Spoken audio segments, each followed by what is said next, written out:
ये फ़ोन मुझे आता है अक्टूबर का लास्ट वीक था और मुझे एक फ़ोन आया, Mushtaq sir how are you, कैसे हैं आप। तो मैं अच्छा हूँ, कौन बोल रहा है। राहुल सैनी बोल रहा हूँ सर, पहचाना, नोएडा में मिले थे। अब सर मैं हकीकत बता रहा हूँ और नोएडा में मुझे हाँ कहना पड़ता है, ये हकीकत है। और मैं सारे लोग ऐसे बोले हाँ हाँ हाँ, हम लोग बोलते हैं ना हाँ हाँ हाँ या हाँ हाँ पहचान। अब इसके अलावा आप क्या बोलेंगे। हाँ बोलिए बोलिए क्या बात है। सर एक हमारा एक अवार्ड शो है, हमको अवार्ड देना है, लोगों को सम्मानित करना है, उन लोगों को जिन्होंने अपने अपने फील्ड में ऐसा ऐसा काम है। उसमें डॉक्टर्स भी हैं, उसमें आर्मी पर्सन्स भी हैं, कुछ खिलाड़ी भी हैं, तो ऐसे हैं जो अब बुजुर्ग हो गए हैं, तो हम उनको सम्मानित करना चाहते हैं। मैंने कहा चलो ठीक है। मैंने कहा कितने कितने लोगों को करना पड़ेगा। सर ऐसे कुछ ज़्यादा कुछ नहीं सर, कम से 25-30 लोग होंगे हैं, और एक छोटा सा गेट टुगेदर है सर, ये होगा, आपको आना है। मैंने कहा यार देखो ये बताओ तुम्हारा बजट क्या है। तो उसने बोला कि सर हमारा बजट 50,000 का है। नहीं यार, मैंने कहा ये 50,000 तो कम है। वो मैंने कहा कम से कम 1 लाख रुपए होना चाहिए। सर 1 लाख रुपए तो ज़्यादा हो जाएगा, ऐसा है वैसा, आप कीजिए ना, कर सर प्लीज़। सर आप हार्डली 1 घंटे में आप स्टेज में नहीं रहेंगे, हार्डली 1 घंटे में आपको हम फ्री कर देंगे। अरे यार मैंने कहा चलो ठीक है। मैंने कहा नहीं यार लेकिन सर अच्छा, मैंने कहा 75,000 कर दें। चल मैं करता हूँ, लेकिन 50 तो 100%। तो उसने सर ये बात हुई मेरी, और नेक्स्ट डे, हाँ नेक्स्ट डे नहीं, उसने 4 नवंबर को 25,000 रुपये अकाउंट में डाल दिए। 25,000 रुपये अकाउंट में डाल दिए, और 8 तारीख को मेरी टिकट हो गई बॉम्बे से दिल्ली 15:45, मतलब 3:45 बजे की एयर इंडिया की फ्लाइट भी उसने कर दिया। और उसके बाद उसने जब ये करने के बाद उसने बोला सर आपके पैसे भी आ गए। मैंने कहा हाँ आए तुम्हारे 25,000 रुपये। और बोले आपने टिकट भी मैंने कर दिया। हाँ ठीक है। उसके बाद रिटर्न टिकट भी किया सर उसने नेक्स्ट डे की, मतलब 21 तारीख की 1 बजे की टिकट भी, रिटर्न टिकट भी कर दिया उसने। मैंने कहा ओके ठीक है ओके। फिर सर हम भूल गए, चलो ठीक है चलते रहेगा। And that day the election था उस दिन 20 तारीख को। फिर मेरे को अचानक याद आया, मैंने कहा यार उस दिन तो इलेक्शन है।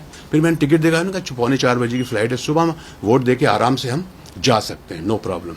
फिर उस दिन हमने, और उसके बाद फिर उसका फ़ोन भी आया, सर याद है ना कल आपको आना है। मैंने कहा हाँ यार। मैंने कहा यार इलेक्शन भी है यहाँ पर। बोले सर आपकी टिकट ही 3:45 बजे की, वो टेंशन नहीं है। मैंने कहा चलो ठीक है नो प्रॉब्लम। अब उसके बाद सर हमने तैयारी की सुबह उठ करके, और अपना वोट डालने गए वाइफ के साथ, वोट डाल के आए, और कुछ 2:20 से 25 मिनट में मैं एयरपोर्ट पहुंच गया। वहां जाके पता चला कि फ्लाइट 1 घंटा लेट है। 1 घंटा लेट है मतलब कुछ 4:45-5 बजे का टाइम बता रहा था कि अब फ्लाइट आपकी 1 सवा घंटा लेट हो गई। मैंने उसको फ़ोन करके बोला, मैंने कहा यार राहुल सैनी नाम बताया था उसने। मैंने कहा राहुल यार ये फ्लाइट लेट हो गई है, और पता नहीं यार ये कब पहुंचेगी वहाँ, 7 साढ़े 7 बज जाएगा, फिर वहाँ से मेरठ जाना है। सर कोई प्रॉब्लम, सही 1.5 से 2 घंटा लगेगा सर आपको। अरे मैंने कहा नहीं यार, मैं दिल्ली इतने बार आया हूँ, दिल्ली से निकलने में 1-2 घंटा लग जाता है यार, और फिर वहाँ से मेरठ जाना। मैंने कहा 3 साढ़े 3 घंटे से कम नहीं लगेगा। और फिर वहाँ पहुँचूंगा कब मैं यार, 7-10 साढ़े 10 बज जाएगा शो। तो मेरा ये कहने का था यार, वो ये कह दे मुझे कि सर ठीक है फिर बाद में देखते हैं कुछ, लेकिन वो ये कह रहा था कि नहीं सर आप टेंशन मत लीजिए, आपको तो आपका मैं लास्ट में एंट्री रखूंगा, है ना। आप 11 बजे तक भी आएंगे मेरे पास तो नो प्रॉब्लम, क्योंकि मैं आपको, और ज़्यादा नहीं सर, मैं कहता हूँ 20-25 मिनट में आपको कुछ लोगों को अवार्ड देने के बाद मैं आपको छोड़ दूंगा, ये कहा उसने। तो मैंने कहा चलो ठीक है, एडवांस भी दिया हुआ है, वहाँ जाके पैसा भी मिल जाएगा, और अपने पास रिटर्न भी टिकट है, और अच्छी बात नहीं है आपने किसी से मतलब कमिट किया हुआ कि हाँ मैं शो में आऊँगा, तो चलते हैं। अब सर वहाँ मुझसे एक गलती हो गई कि यार मैंने ये नहीं पूछा कि तू होटल कौन सा किया तूने। अक्सर क्या होता है सर, हम लोग पूछते नहीं है, चलो ठीक है यार, अच्छा ये होटल देंगे, प्रोग्राम में चले जाएंगे। इस तरह से मेरी फ़्लाइट लैंड हुई वहाँ पर कुछ 7 बजे लैंड हुई। उसके पहले ही उसने मुझे एक नंबर दे दिया था, उसका नाम था मनोज सिंह। उसका नंबर दिया था, सर ये ड्राइवर है जो आपको पिक करेगा, इसका नंबर ये है, जैसे ही आपको लैंड होंगे तो वो आप उसको फ़ोन कर लीजिए, या वो आपको फ़ोन कर लेगा। जब जैसे ही आप लैंड होते हैं वैसे ही आप मुझे उसको फ़ोन कर लीजिए। बस मैं वहाँ पहुँचा कुछ 7 बज गया था, निकलते 7:15 बज गया, 7:30 बज गया था। फिर मैंने उसको कहा कि मैं आ गया हूँ। फिर उसका भी देखा, मैं बात करते मैं बाहर से गेट से निकल रहा हूँ, और उसने हाथ हिलाया कि सर मैं यहाँ पर हूँ। फिर मैं गया, एक गाड़ी खड़ी हुई थी। जनरली हम लोग क्या होता है सर, हम सीधा जाते हैं, दरवाज़ा उसने खोला, मैं सीधा जाके बैठ गया, उसने सूटकेस अपना रखा। हम लोग ये भी नहीं देखते सर कि किस कलर की गाड़ी है, उसका नंबर क्या है, कहाँ देखते हैं सर हम। अंदर बैठकर मैं सबसे पहला हमारा सवाल जो होता है, हाँ भैया आपका नाम क्या है, मनोज से, अच्छा मनोज ये बताओ यार कितना टाइम लगेगा यार यहाँ से? तो उसने बोला सर यहाँ से 2 घंटे 2.5 घंटे में हम लोग पहुँच जाएंगे मेरठ। अच्छा चलो ठीक है ओके। हम बैठ गए सर, गाड़ी स्टार्ट हुई, हम लोग चलना शुरू कर दिया। चलना शुरू किया, कुछ देर के बाद एक आधे घंटे के बाद उसका फोन आता राहुल सैनी का। वो कहता है सर ये बैठ गए ना आप? हाँ आ रहे हैं ना सर? हाँ सर मैं बैठ गया हूँ। क्यों क्या हुआ? मैंने कहा यार देखो यार मैं आऊँगा लेट हो जाऊँगा और आप ज़्यादा टाइम मत लेना। बोले ठीक है सर आप टेंशन मत। सर एक मैं आपसे बात करना। बोले क्या बात है? बोले ये गाड़ी जो है ना ये आपको उज्जैन सिकंजी स्टॉल तक लेके जाएगी। उस मतलब वहाँ है क्या शो? मैंने नहीं बोले वहाँ तक लेके जाएगी, वहाँ से आपको दूसरी गाड़ी पिक करेगी। तो मैंने अच्छा वहाँ भी मेरे को कुछ शक नहीं हुआ सर, फ्रैंकली स्पीकिंग होता है कई बार। मैंने कहा क्यों यार ये गाड़ी क्यों नहीं? बोले सर वो गाड़ी वहीं तक हमको मिली है, मैं अपनी गाड़ी भेजने वाला था लेकिन मेरी गाड़ी खराब थी तो वो मैं भेज नहीं पाया, लेकिन अब मेरी गाड़ी ठीक हो गई है तो ये गाड़ी मेरे को वहीं तक मिली। उसने कहा सर मैं इसके आगे नहीं जा पाऊंगा, तो वहीं तक हमने इसको हायर की है, वहां से दूसरी गाड़ी आएगी, ऑलरेडी आपके पहुंचने के पहले वो गाड़ी तैयार रहेगी, वो आपको पिक करेगी और मेरा बंदा जो है ना वो आपको ड्राइवर लेकर के आ जाएगा। और सर गाड़ी रुकी, और गाड़ी रुकी, जैसी गाड़ी रुकी था एक राइट से लेफ्ट से 2 आदमी ठाक से आए और ये गन। I was shocked. क्या भाई क्या हुआ? क्या हुआ? चुप, आवाज नहीं निकालना नहीं तो चल जाएगी। अरे मैंने कहा क्या मजाक? मुझे लग रहा है मजाक हो रहा है, मुझे लगा क्या कर रहे। अब देखिए साहब वो जो बीच वाली सीट जहां मैं बैठा था ऑलरेडी एक आदमी बैठा था, अब इधर से एक आदमी और आ गया, इधर आदमी 2 आदमी, अब यहाँ 4 हो गए, 4 के बीच में हम 2 हैं अंदर।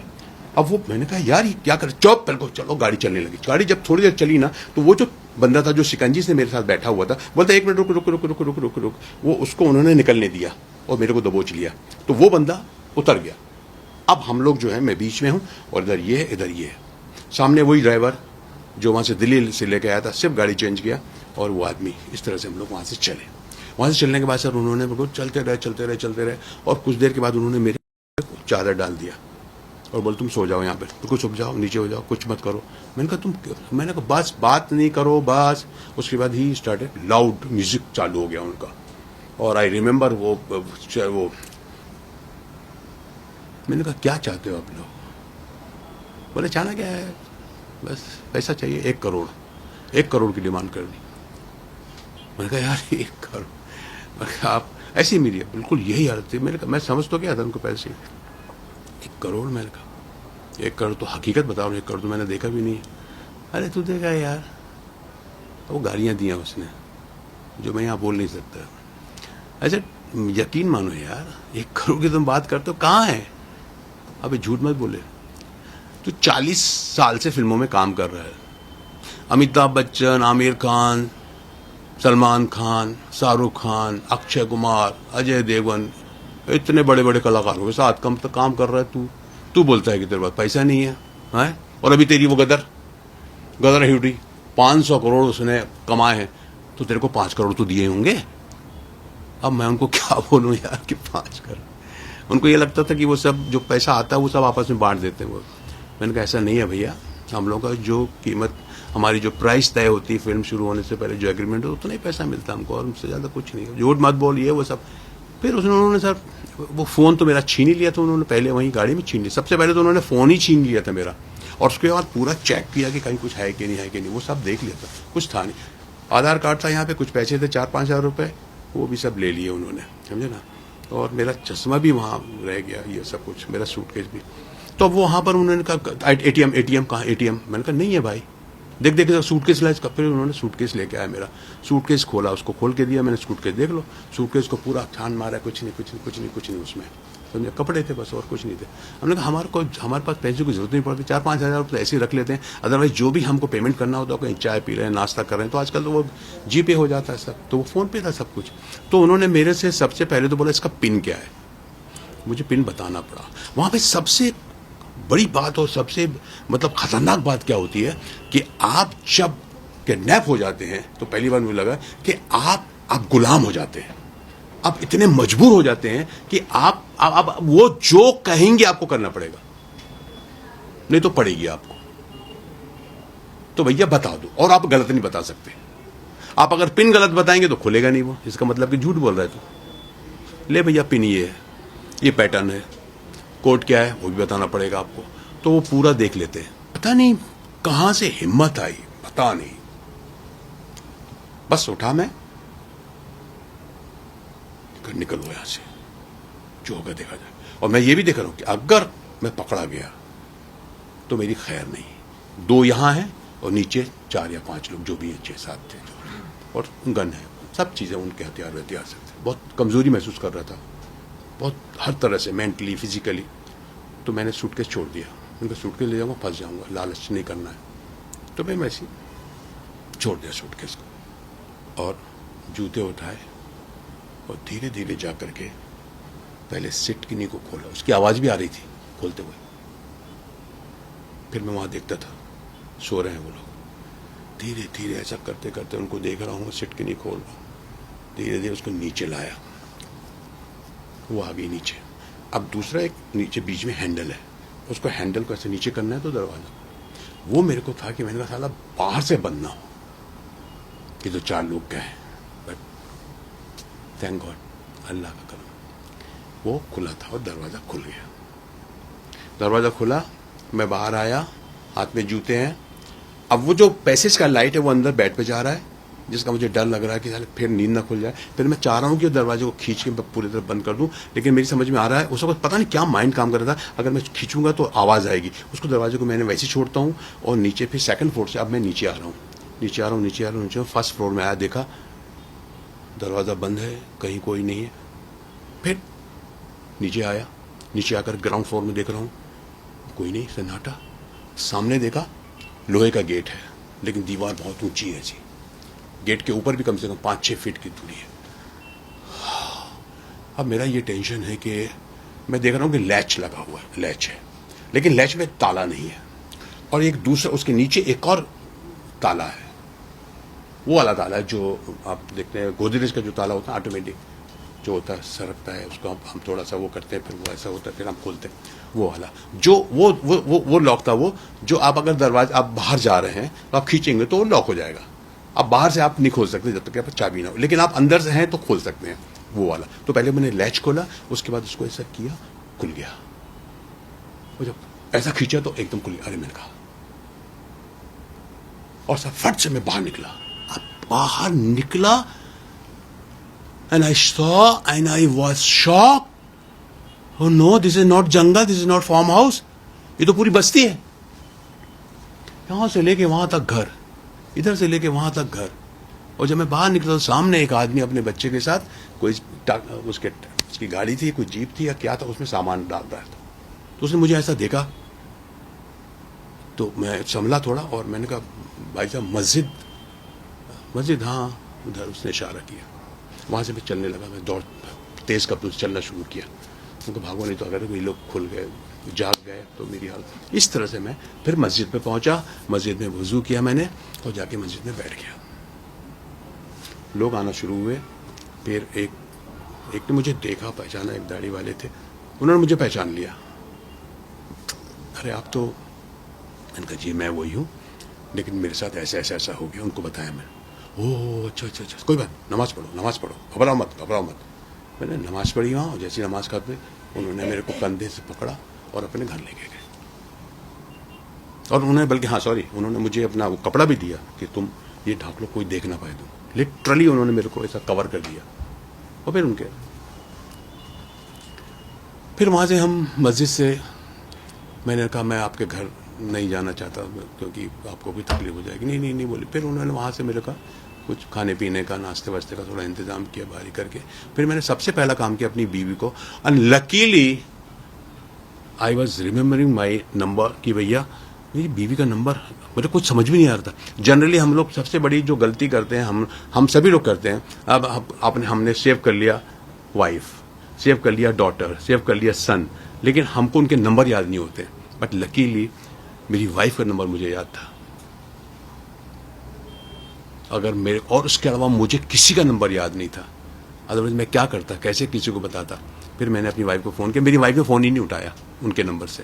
बोले पता नहीं कौन, वो भी सुबह 6:30-7 बजे, पता नहीं कौन फ़ोन कर रहा, 3-4। उसके बाद मैंने अपनी वाइफ को जो है ना, मैं वॉइस मैसेज दिया।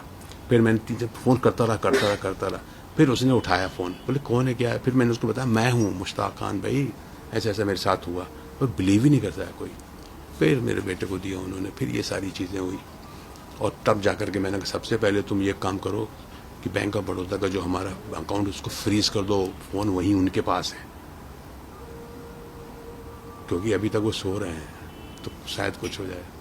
फिर फ्रीज वो लोग गए दोनों, मेरी वाइफ गई और बैंक मैनेजर से मिली और फ्रीज करवा दी। हीरा लाल जी के फ़ोन से कह सकता हूँ मैं बहुत ज़्यादा मतलब मुझे मदद मिली, और उसके बाद काम शुरू हो गया। और उसके बाद अभिषेक झा, संग्राम Singh CO city, mister Uday Pratap जो वहाँ के इंस्पेक्टर हैं, सचिन मलिक वो परवीन मलिक, ये लोग सब जो है पूरी टीम इनकी जुट गई। और आप बिलीव करेंगे उसके बाद इन्होंने बहुत ज़बरदस्त काम किया, बहुत जल्दी काम किया। और उसके बाद मेरी शूटिंग थी इंदौर में, मैं चला गया। फिर मुझे इंदौर में इनका मैसेज मिला कि सर आप जो है ना आपको आना पड़ेगा शिनाख्त के लिए, और आप यहाँ एक बार आपको आना ही पड़ेगा। फिर वहाँ से फिर मैं 14 तारीख को शूटिंग से मैं 14 तारीख को चला गया बिजनौर, दिल्ली गया। दिल्ली से मेरे दोस्त आ गए, सिकंदर भाई, उन्होंने मुझे लेकर के बिजनौर गया। इस तरह हम लोग बिजनौर जा कर के उन्होंने पूरा मुझे बताया, टीवी में बताया ये लोग पकड़े गए। तब तक 4 लोग पकड़े गए थे, मुंह पे कपड़ा था, लेकिन उन्होंने मुझे टीवी में बताया ये है। मैंने कहा हाँ सर ये सब था। ऐसा हुआ। उसके बाद फिर मैंने एक वीडियो बाइट भी दिया वहाँ पर, उनकी तारीफ भी की कि आप लोगों ने इतनी जल्दी ये किया। मुझे उम्मीद नहीं थी, मुझे बिल्कुल उम्मीद नहीं थी कि ऐसा इतनी जल्दी होगा। और फिर उसके बाद वो अभी तक मुझे अपडेट कर रहे हैं। फिर ये 4 लोग पकड़े गए थे, उसके बाद पांचवा कोई भाग रहा था, कुछ था, तो वो गोली मारी थी पैर में, वो भी उन्होंने बताया वीडियो। फिर आज उनका फिर फ़ोन आया था, आकाश उर्फ गोला करके कोई, उसको पकड़ा उन्होंने, उसका मुझे उन्होंने फ़ोटो दिया कि इसको भी हमने गोली मार के पकड़ी हमारी। और इस तरह से 2 या 3 अभियुक्त जो भी आरोपी वो भी बाकी हैं।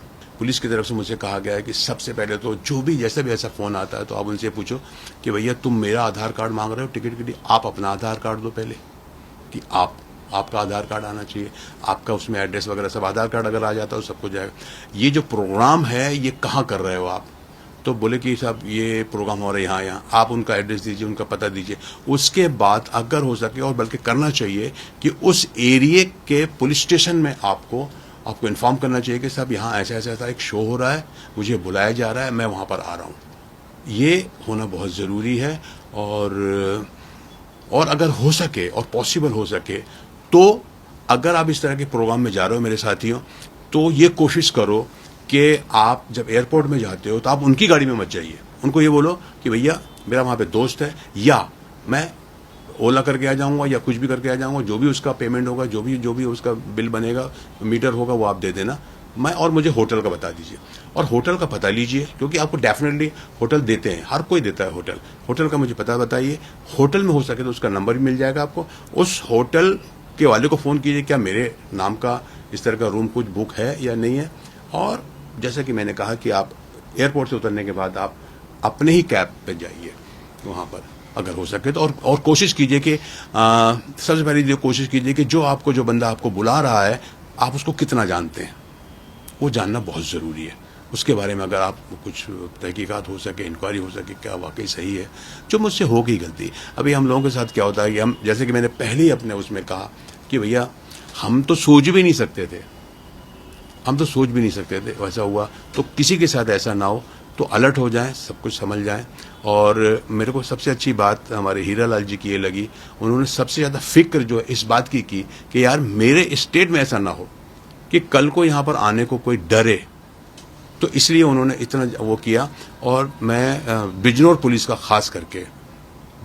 का मैं शुक्रिया अदा करता हूँ, खास करके अभिषेक जी का, संजीव वाजपेयी जी का, संग्राम जी का, और उदय प्रताप जी जो हमेशा मुझे अपडेट करते रहते हैं, सचिन मलिक और परवीन मलिक का। उन्होंने बहुत तत्परता दिखाई, और वो पूरी टीम उनकी जो इसमें लग गई, उसके लिए बहुत बहुत शुक्रिया।